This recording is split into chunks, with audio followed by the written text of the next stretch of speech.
ஒருத்தர் வெளியில போகணும்னு நினைச்சிட்டாருன்னா அவர் குற்றச்சாட்டு சொல்ல தான் செய்வார். இப்போ எனக்கு நான் இங்கேருந்து வெளியில போறேன்னா அது நல்ல கட்சிங்க, அருமையான கட்சிங்க, அதனால நான் வந்துட்டேங்கன்னு யாராவது சொல்ல முடியுமா? அப்போ ஏதோ குறை சொல்லிட்டு தானே போகணும். அப்போ அப்படி இந்த கட்சியிலேயே அதிகமாக திட்டு வாங்குறது யாருன்னு பார்த்தீங்கன்னா, இப்போ இருக்கிற அரசியல் காலத்தில் அதிகமாக திட்டு வாங்குறது பார்த்தீங்கன்னா நானும் கலைஞன் தான் அதிகமாக திட்டு வாங்குவோம். ஏன்னு சொன்னால் நாம் தமிழர் கட்சியிலேயே பல நிர்வாகிகள் வந்து அண்ணனோட நெருக்கமா இருந்தவங்களே கட்சியை விட்டு விலகி இருக்காங்க. இதை வந்து நீங்க எப்படி நான் பாக்குறீங்க? இது ஒரு நீண்ட நெடிய பயணம் தம்பி. அதாவது நாம் தமிழர் கட்சி வந்து இன்னைக்கு கட்சி தொடங்கி நாளைக்கு ஆட்சிக்கு வந்துரும்னு இல்லை. இது ஒரு நீண்ட நெடிய பயணம். அது அண்ணன் வந்து தொடர்ச்சியாக மேடைகளில் பேசிட்டு இருக்கிறாங்க. நிறைய இடங்கள்ல கருத்து சொல்லும்போது சொல்லியிருக்கிறாங்க. அதனால வந்து இந்த நீண்ட நெடிய பயணத்தில் யார் வருவாங்க யார் போவாங்கன்னே தெரியாது. இந்த பயணத்தில் வந்து யார் வந்து வெல்லும்போது யார் இருக்கிறா? இப்போ நான் கட்சி தொடங்கும் போது இருந்தேன், இப்போ இல்லை. கட்சி தொடங்கும் போது பாதியில் போயிட்டேன், எனக்கு அண்ணனுக்கு முரண்பாடு, அண்ணன் என்னை அப்படி சொல்லிட்டாரு இப்படி சொல்லிட்டாரு, என்னை நெருங்க விடல, அப்படி இப்படின்னு 1000 குற்றச்சாட்டு வைக்கலாம். ஒருத்தர் வெளியில் போகணும்னு நினச்சிட்டாருன்னா அவர் குற்றச்சாட்டு சொல்ல தான் செய்வார். இப்போ எனக்கு நான் இங்கேருந்து வெளியில் போகிறேன்னா அது நல்ல கட்சிங்க, அருமையான கட்சிங்க, அதனால நான் வந்துட்டேங்கன்னு யாராவது சொல்ல முடியுமா? அப்போ ஏதோ குறை சொல்லிட்டு தானே போகணும். அப்போ அப்படி சொல்கிற குறைகளில் தான் நாம் தமிழர் அவங்க நினைச்சதை இங்கே நடக்கலை அப்படி வச்சுக்கோங்களேன். இப்போ இதற்கு முன்னாடி நினச்சிருந்தவங்க வெளியில் போனதுக்கு காரணம் என்னவா இருக்கும்? ஏதாவது ஒரு பதவி அடைஞ்சிடலாமான்னு நினச்சாங்கன்னா இங்கே இருக்க முடியாது. நான் ஒரு சட்டமன்ற உறுப்பினர் ஆகணும், அதுக்காக தான் நாம் தமிழர் கட்சிக்கு வந்தேன்னா கட்டாயம் இருக்க முடியாது. ஒரு பாராளுமன்ற உறுப்பினர் ஆகணும், அதற்காக தான் வந்து நான் கட்சிக்கு வந்தேன்னா கட்டாயம் நடக்காது. எனக்கு சட்டமன்ற வேட்பாளராக போட்டியிட வாய்ப்பு கொடுக்கணும், அப்போ தான் நான் நாம் தமிழரில் இருப்பேன்னாலும் இங்கே வாய்ப்பு கிடைக்காது. அப்படி நீங்கள் வந்து இது ஒரு புரட்சிகர அரசியல் படம். அங்கே ஆயுதம் தாங்கிய புரட்சிகர அரசியலை செய்தார் தலைவர். இங்கே இந்த மண்ணில் வந்து ஆயுதம் தாங்கிய புரட்சியை செய்ய முடியாதுன்றதுனால அரசியல் புரட்சியை அண்ணன் செந்தமிழன் சீமான் விதைக்கிறாரு. அவர் யாரை சரி என்று நினைக்கிறாரோ அவர் சரி என்று நடத்துவார். யார் சரியில்லைன்னு நினைக்கிறாங்களோ அவங்க கட்டாயம் வெளியில் போயிடுவாங்க. ஆனால் நமக்கு தெரியும், வெளியிலேருந்து பார்க்கும்போது அண்ணன் ஒருவேளை தவறான முடிவு எடுத்துட்டாரோ அப்படின்னு நம்ம நினைப்போம். வெளியிலேருந்து பார்க்குறவங்க அவர் மிகச்சரியான முடிவு எடுப்பார். ஒருத்தர் வெளியில் போகிறாருன்னா குறைஞ்சபட்சம் அவருக்கு ஒரு 50 முறையிலேருந்து 100 முறை வாய்ப்பு கொடுத்துருப்பார் அண்ணன். அந்த வாய்ப்பை அவர்கள் தவற விட்டதுக்கு பிறகு தான் அவங்க கட்சியை விட்டு வெளில போவாங்க. அது மட்டும் நான் உறுதியாக சொல்கிறேன். ஏன்னா நான் அண்ணனோட நெருங்கி அருகாமையில் பழகிறதுனால நான் சொல்கிறேன். நாம் தமிழர் கட்சியை விட்டு ஒருத்தர் வெளியில் போகிறாரு, இல்லை வெளியேற்றப்படுறாருன்னா அதற்கு முன்னால் அவர் பல தவறுகள் செய்திருக்கலாம், இல்லை தவறு செய்வது அண்ணன் காதுக்கு போயிருக்கலாம், அண்ணன் கூப்பிட்டு கண்டிச்சிருக்கலாம். அந்த கண்டிச்சதுக்கு பிறகும் வாய்ப்பு கொடுத்துருக்கலாம். அண்ணா வந்து ஒரே தடவைல ஒருத்தரை வந்து வெறுக்கவே மாட்டார். இப்போ என்னை பிடிக்கலைன்னா ஒரே நாளில் என்னை வெறுத்துற மாட்டார், என்னை கூப்பிட்டு கண்டிப்பார். இப்போ உங்களுக்கு ஒன்று சொல்கிறேன் பாருங்கள். இந்த கட்சியிலேயே அதிகமாக திட்டு வாங்குறது யாருன்னு பார்த்தீங்கன்னா, இப்போ இருக்கிற அரசியல் காலத்தில் அதிகமாக திட்டு வாங்குறது பார்த்தீங்கன்னா நானும் கலைஞனும் தான் அதிகமாக திட்டு வாங்குவோம். ஏன்னு சொன்னால் ஏதாவது ஒன்று பண்ணிட்டோம்னா உடனே கூப்பிட்டு அழைச்சி திட்டுவார். திட்டிட்டு அடுத்த நொடி என்கிட்ட திரும்ப பேசுவார். அதுதான் அண்ணா. அண்ணா வந்து ஒரு தாய் உள்ளத்தோடு நம்மளை அணுகுவதே அப்படி தான். ஏன் திட்டுறாருன்னா நான் சரியாக இருக்கணும்னு நினைக்கிறாரு, அதனால தான் திட்டுறாரு. நான் எப்படியும் போயிட்டு போகிறேன் அப்படின்னு நினச்சாருன்னா என்னை கண்டிக்க வேண்டிய அவசியமே அவர் கிடையாது. நீ என்ன வேணாலும் பண்ணுறான்ட்டு விட்டுட்டு போயிடுவார். நான் நல்லா வரணும்னு நினைக்கிறதுனால கண்டிக்க தான் செய்வார்.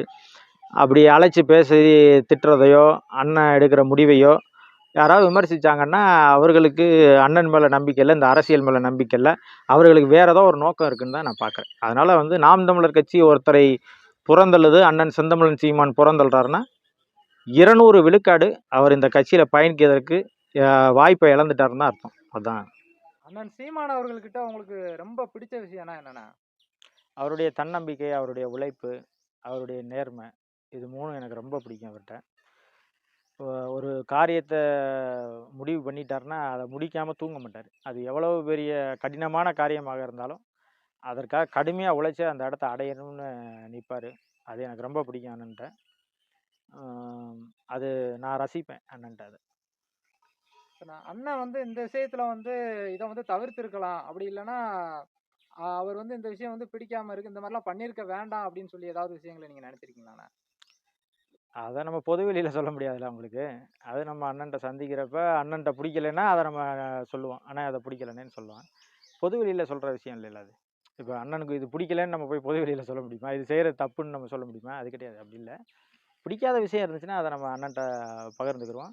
சரியாக இருக்கும் பட்சத்தில் அண்ணன் எடுத்துக்கிடுவாங்க, அதில் எதுவும் மாற்றம் இல்லை. அண்ணா இப்போ நம்ம ஒன்று சொல்கிறோம்னா அது வந்து சரியாக இருக்கும் பட்சத்தில் யோசிப்பாங்கல்ல, உங்களுக்கு கேட்பாங்க. அதெல்லாம் ஒன்றும் இல்லை. தவறுன்னு தெரிஞ்சுச்சுன்னா நம்ம சுட்டி காட்டுவோம். அண்ணன் அதை சர்ரா பார்த்துக்குறோம்டான்னு சொல்லுவாங்க. அது இல்லைன்னா அதற்கு விளக்கம் கொடுப்பாங்க.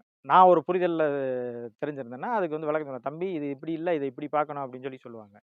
அதனால் அது நடக்கிறப்ப அதை வந்து பொது வெளியில் சொல்ல வேண்டியது இல்லைங்க. நம்ம கட்சி பிள்ளைங்க அப்படி தான் பொது வெளியில் நிறையா வலைதளங்கள்லேயும் சமூக வலைதளங்கள்லேயும் தன்னுடைய கருத்துக்கள பதிவு செய்றத நான் அ அது அது தவறா நான் நினைக்கிறேன். அது வந்து அண்ணன் தம்பிக்குள்ள வீட்டுக்குள்ள பேசுறத வந்து நம்ம தெருவுல நின்னு பேச முடியுமா? பேசக்கூடாதுல்ல. அது மாரி தான். நம்ம கட்சி என்பது வந்து ஒரு குடும்பம். அந்த குடும்பத்துக்குள்ள சண்டை குடும்பத்துக்குள்ள அண்ணன், தம்பி, மாமன், மச்சான், அத்தாச்சி, கொழுந்தியா எல்லாரோடையும் சண்டை இருக்க தான். அப்பா, அம்மாவுக்கும் சண்டை இருக்க தான் செய்யும். அத போய் நம்ம பொது வெளியில பேசிக்கிட்டு இருக்க முடியுமா? முடியாதுல்ல. அத மறைமுகமா வீட்டுக்குள்ள உட்காந்து தான் பேசணும். அதனால கட்சிக்குள்ள இருந்து தான் பேசணும். அத பொது வெளியில பேசக்கூடாது. இப்ப சீமான் வந்து சர்வாதிகாரி. அவர் என்ன நினைக்கிறாரோ அததான் கட்சியில நடக்கணும்னு நினைக்கிறாரு. ஒருத்தர வந்து கட்சிய விட்டு நீக்கணும்னா நீக்குறாரு. வேட்பாளர வந்து மாத்தணும்னா மாத்துறாரு. இப்படி வந்து அவர் மேல வந்து நெறைய குற்றச்சாட்டுகள வந்து சொல்றாங்க. இப்ப ஆளுங்கட்சியா இருக்கக்கூடிய திமுக என்ன பண்றாங்கன்னா, அவங்களே வந்து வலைதளங்கள்ல வந்து பாருங்க கட்சியில வந்து வேட்பாளர அடிக்கடி மாத்திட்டு இருக்காங்க. கட்சிய விட்டு நீக்குறாங்க. அவர் வந்து ஒரு குடும்ப அரசியல் மாரி மாறிட்டாரு. பழைய மாதிரி இல்ல. பழைய சீமானா இல்ல அப்படின்னு சொல்றாங்க. உண்மையிலே அண்ணன் சீமான் அவர்கள் வந்து சர்வாதிகாரியான எல்லார்கிட்டயும் எப்படி நடந்துக்குவாங்க? நேர்மையாளன் சர்வாதிகாரியாவது நம்ம இருக்க முடியும். லீ குவான் லீயோடைய வரலாற்ற நீங்க பார்த்தீங்கன்னா, அவன் அவ்வளோ பெரிய சர்வாதிகாரியா இல்லன்னு வச்சுக்கங்களேன். அந்த நாட்ட வந்து அந்த அளவுக்கு மிகச் சிறந்த நாடா இன்னைக்கு சிங்கப்பூர மாத்திருக்க முடியுமா? அப்படின்னு பார்த்தீங்கன்னா, மாத்திருக்க வாய்ப்பே இல்ல. இங்க இந்தியாவுல நீங்க கட்டற்ற சுதந்திரம் இருக்கு தம்பி. அந்த சுதந்திரம் தான் ஒவ்வொரு ஒழுக்கமின்மைக்கும் காரணம்னு நான் நினைக்கிறேன். புரியுதுங்களா உங்களுக்கு? அப்போ வந்து ஒரு கட்டுப்பாடு இதெல்லாம் வந்து கொண்ட ஒரு தலைவன், இந்த நாட்ட வழிநடத்தணும்னு நினைக்கிறவன், சர்வாதிகாரியா தான் இருப்பான். அதுல எந்த மாற்று கருத்தும் இல்ல. அதற்கு பல பேர நம்ம உதாரணம் எடுத்துக்கலாம். அதுல குறிப்பா வந்து லீ குவான் லீ எடுத்துக்கிறதா இருந்தா, அவன் சர்வாதிகாரியா இருந்ததுனால தான், அந்த நாடு இன்னைக்கு வந்து பல பேருக்கு வேலை குடுக்குது. ஒரு சிறந்த நாடா இருக்குது. அதனால சர்வாதிகாரியா இருப்பது தான் சரின்னு நான் நினைக்கிறேன். ஏன்னா எல்லாரும் போய் உட்காந்துக்கிட்டு ஒரு மூலைக்குள்ள போய் எல்லாரும் போய் கருத்து சொல்ல முடியாது தம்பி. இப்ப என் மூலைக்குள்ள வந்து உட்காந்துக்கிட்டு, நீங்க ஒரு கருத்து, அவர் ஒரு கருத்து, அவர் ஒரு கருத்துன்னு சொல்லிக்கிட்டே இருக்காருன்னு வச்சுக்கங்க. எந்த கருத்த நான் கேட்கறது?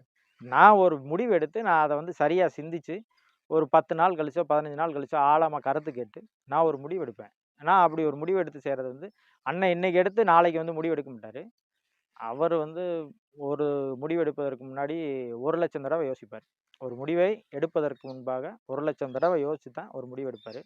இன்னைக்கு காலையில தூங்கி எந்திரிச்சு காலையிலலாம் முடிவு எடுக்க மாட்டாரு. அப்படியான ஆள் கிடையாது அண்ணன். எனக்கு நல்லா தெரியும்.